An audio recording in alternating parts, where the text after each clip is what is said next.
Salve, salve família Alviverde, sejam bem-vindos a mais um vídeo aqui do canal. Então pessoal, nesse vídeo a gente vai fazer um corte do programa Sport Center da ESPN, tá bom? A gente vai estar vendo ali os comentaristas falando a respeito do atropelo do Palmeiras para cima do Jacuipense, né? O Verdão venceu por 3-0 com 2 gols do Sousa, né? E um do Felipe Anderson, né? Mas confesso que saiu barato aí esse placar, né? Só para vocês terem uma ideia, o Sousa fez 4 gols no total, mas 2 foram anulados, tá bom? A gente vai estar vendo aí que os comentaristas vão falar a respeito dessa partida. Mas antes, peço que por favor se inscreva no canal, deixe o seu like e ative o sino para ser notificado sempre que sair um vídeo novo aqui do canal, tá bom? Então, sem mais enrolação, vamos pro vídeo.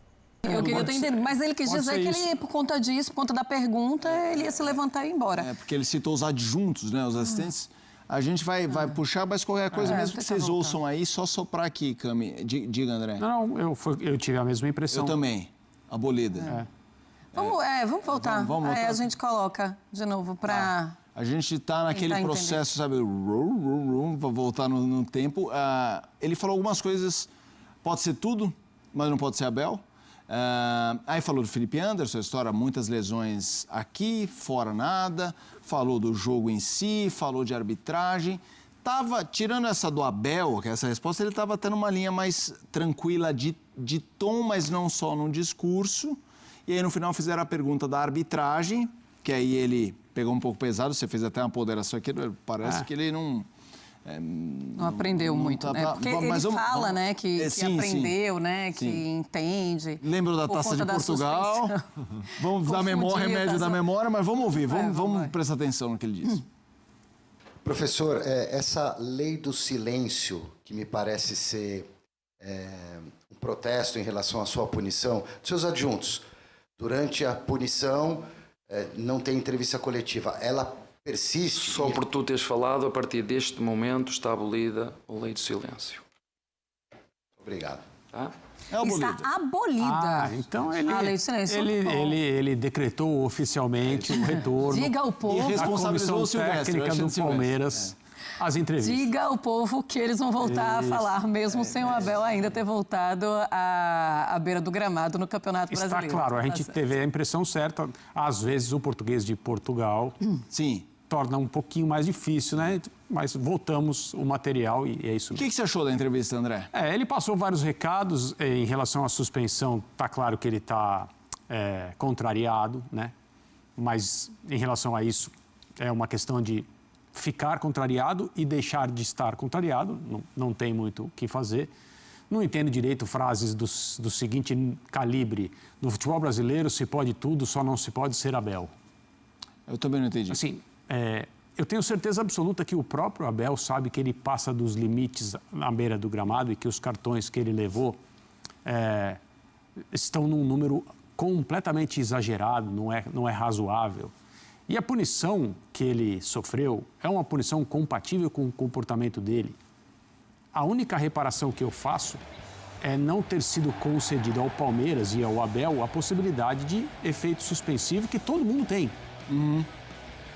Então, assim, eu estou de acordo com a quantidade de jogos que ele recebeu, mas eu acho que o Abel poderia, junto com o Palmeiras, ter direito a um artifício que está ao alcance de todas as pessoas, todos os jogadores e todos os clubes. E não permitiram isso a ele, não entendi por quê.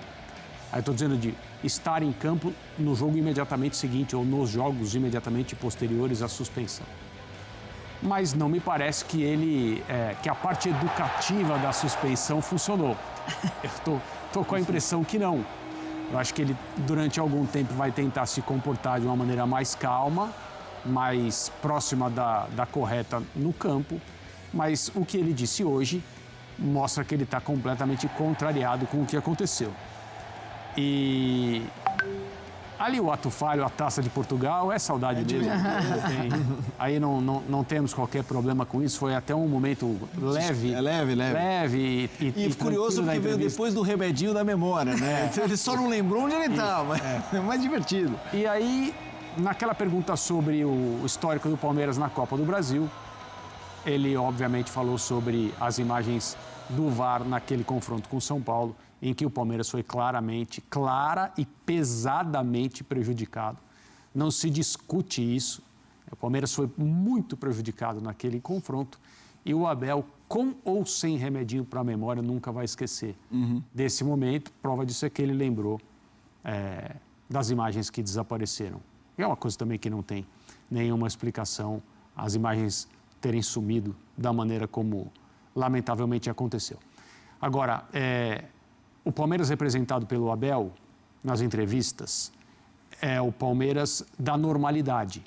As pessoas podem gostar ou não gostar da forma como ele se comunica, as pessoas podem avaliar que ele parou de falar sobre futebol, o que sempre foi uma característica muito marcante da aparição do Abel nas entrevistas coletivas.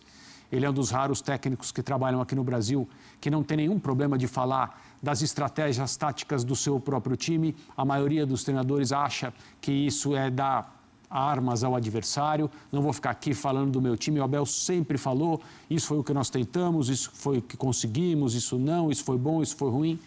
Mas de um tempo para cá, acho que também por falta de paciência, ele mudou o seu repertório. E ok, né? Quem gostava disso, como eu, lamenta a mudança no repertório. Mas eu prefiro que o Abel se apresente e venha falar, mesmo que seja para dar entrevistas que são insossas, que são cheias de recados enviados, muitas memórias que ele não consegue largar e sempre traz para o ar na hora das perguntas. Mas eu prefiro o Palmeiras representado pelo seu treinador a outras possibilidades que a gente tem visto quando ele não quer ou não pode falar. E o Abel tanto sabe que ele passa muito do limite, que ele já deu várias entrevistas falando sobre isso, inclusive falando da esposa dele, que todas as vezes que ele leva um cartão vermelho, ele perde um carro, que ele gosta muito de carros. Então, ele tem muita consciência. E antes da partida começar, ele dá uma entrevista, inclusive, ao André Hernan, falando o seguinte, olha, é uma coisa que, lógico, que me deixa muito triste estar fora, mas ele fala sobre o aprendizado de ter recebido uma suspensão tão longa, né? 8 jogos, agora 6 jogos, caiu para 6 jogos. E então ele sabe exatamente onde ele está pisando. Só que ele fala muito de teoria e na hora da prática ele sabe também que vai ser muito difícil de colocar em prática, porque ele fala, olha, ontem, se eu estivesse à beira do gramado, talvez eu também fosse suspenso. Por quê? Porque ele está falando do Daronco na partida do Flamengo contra o Vitória. Ele deu essa entrevista ao André Hernan, vamos ouvir e o Breler vai falar sobre isso também.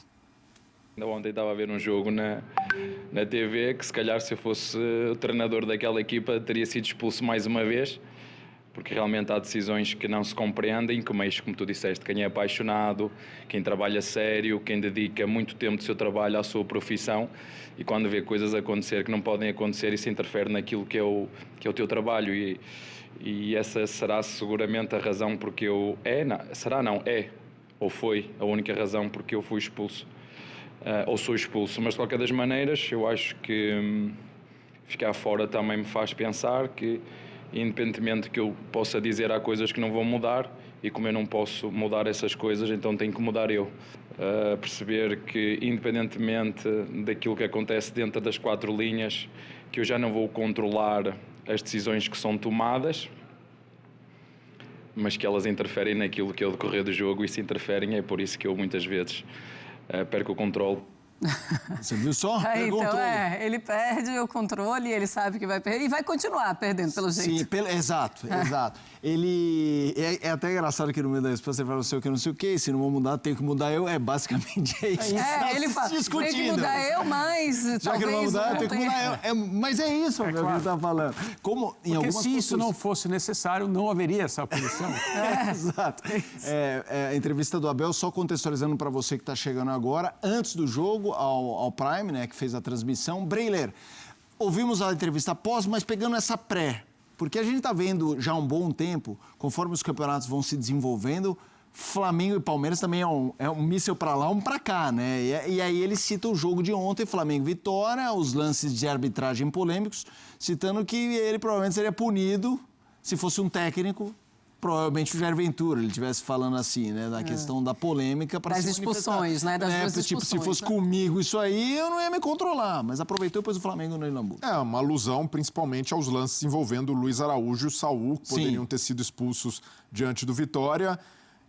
Essa declaração do Abel dá muito a medida do quão longe ele está disposto a ir para mudar, porque é difícil acreditar numa mudança de perfil do Abel, porque o comportamento dele gera identificação em boa parte da torcida do Palmeiras. Quando o Abel dá uma declaração desse tipo, dando mais uma cutucada no Flamengo, num momento em que os ânimos estão acirrados entre Flamengo e Palmeiras, entre torcedores, naturalmente ele ganha mais pontos com esses torcedores que ele representa, claro. E ele sabe jogar muito bem com isso. Ele sabe jogar com a idolatria que ele tem e como esse perfil gera ressonância entre os torcedores palmeirenses. Então ele já falou outras vezes que ia segurar a onda, que ia tentar mudar, mas da personalidade dele, esse comportamento inflamado à beira do campo, e é também uma característica que faz com que ele seja ainda mais reverenciado por torcedores palmeirenses, além dos títulos que ele tem.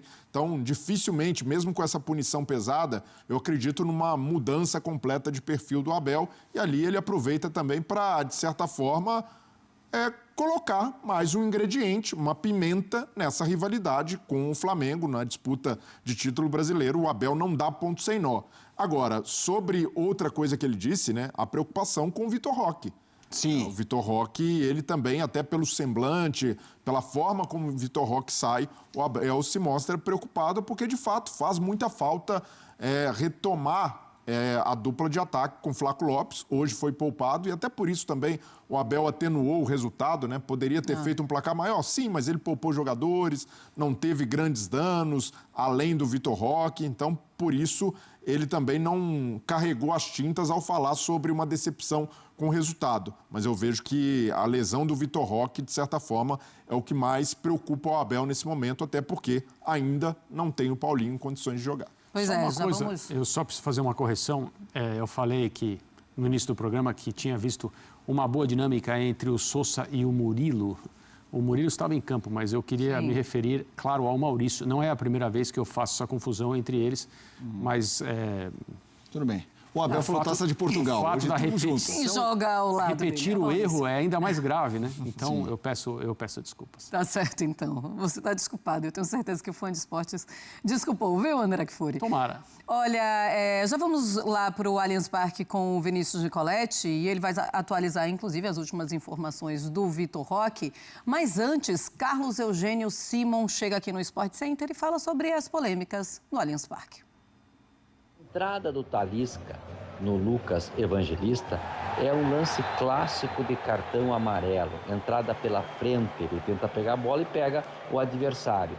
Mas isso é uma jogada temerária, passível de cartão amarelo e não cartão vermelho. Errou a arbitragem. Os 2 pênaltis marcados para a equipe do Palmeiras foram corretos. Um jogador ia completar em gol, teve um tranco por trás. E no outro, o jogador claramente, aí já no segundo tempo, erra a bola e acerta a canela do adversário. 2 pênaltis bem marcados pelo árbitro. É isso. Ontem a arbitragem, aliás, ela é historicamente assim, no olho do furacão. Hoje, acertadas as posições, o Simon analisou expulsão e pênaltis.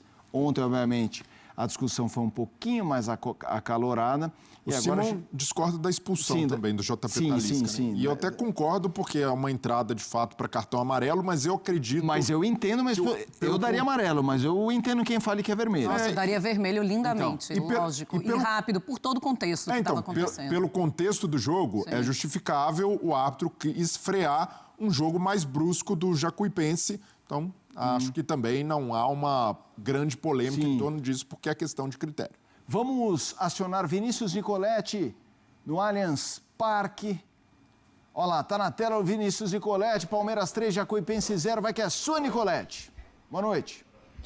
Fala, Felipe. Boa noite para você, Marcela, André, Breler, fã de esportes. Estamos aqui na Zona Mista. Passou apenas o Sousa, mas a gente vem aqui atualizar a situação do Vitor Roque, que preocupa bastante. Primeiro, passar o histórico, né, do Vitor Roque, como é que ele estava, porque ele está voltando à equipe depois de quase um mês, voltando à equipe titular, né? Já entrou alguns minutos contra o Atlético. Ele sofreu uma lesão no tornozelo esquerdo na partida contra o São Paulo. Foi uma pancada que ele levou na partida contra o São Paulo e aí o Palmeiras avançou a decisão. lesão, ele ficou no banco de reservas na primeira partida contra o Novo Horizontino, foi titular no segundo jogo. Essas 2 partidas ele jogou no sacrifício, inclusive com infiltração, para poder entrar em campo, tudo que o Palmeiras pôde fazer, fez para contar com o jogador. Inclusive ele fez o gol do título no Campeonato Paulista.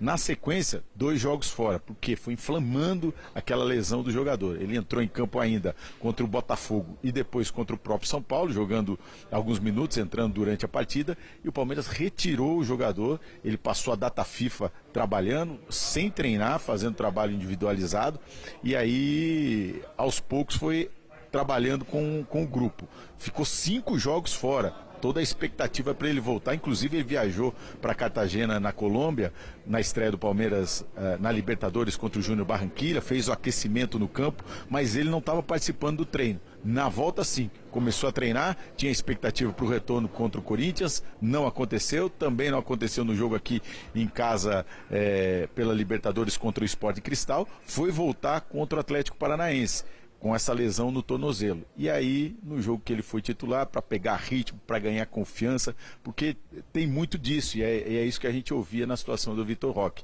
Essa lesão deixou ele sem confiança de voltar, de dividir, porque ele tem um jogo muito físico, e isso, claro, tirou a confiança do jogador, por isso que ele estava demorando um pouquinho mais para voltar. Então, na partida que ele ia pegar essa confiança para pegar ritmo de jogo, sofreu uma lesão no mesmo tornozelo. A gente pode ver a imagem, a pancada que ele levou no tornozelo, ele já caiu pedindo a substituição. Às vezes é um susto do jogador, né? Porque ficou muito tempo fora, ficou tratando aquela lesão e tomou a pancada no mesmo lugar. Mas será avaliado amanhã e provavelmente fica fora aí das próximas partidas, mas a gente vai entender a gravidade dessa lesão só realmente nessa sexta-feira, no decorrer da próxima semana, como o Vitor Roque, se ele vai trabalhar no campo, se ele vai trabalhar na fisioterapia, no Centro de Excelência do Palmeiras. Então a gente vai acompanhar todos os detalhes aí na sequência.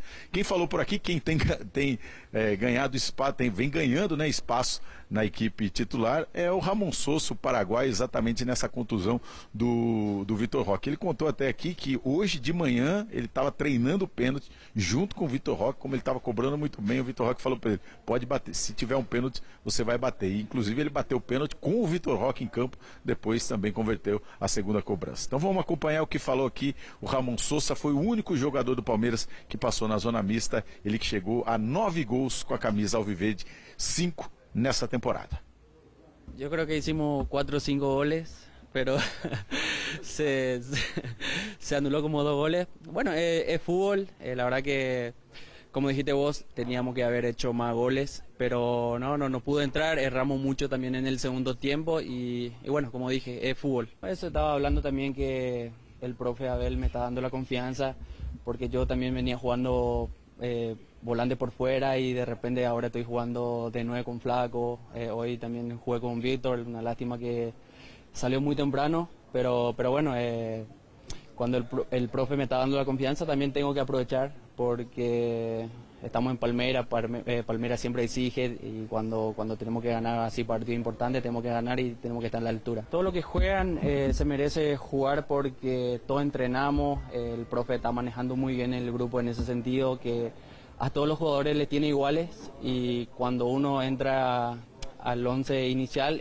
tiene que demostrar y tiene que estar a la altura. La verdad que justamente hoy a la mañana estábamos entrenando con Vitor Roque y yo le dije cuando hay penales si me podría dar para patear yo.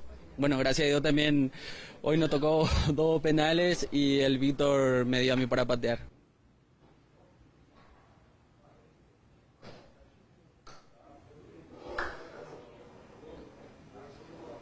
Acho que o Vinícius perdeu o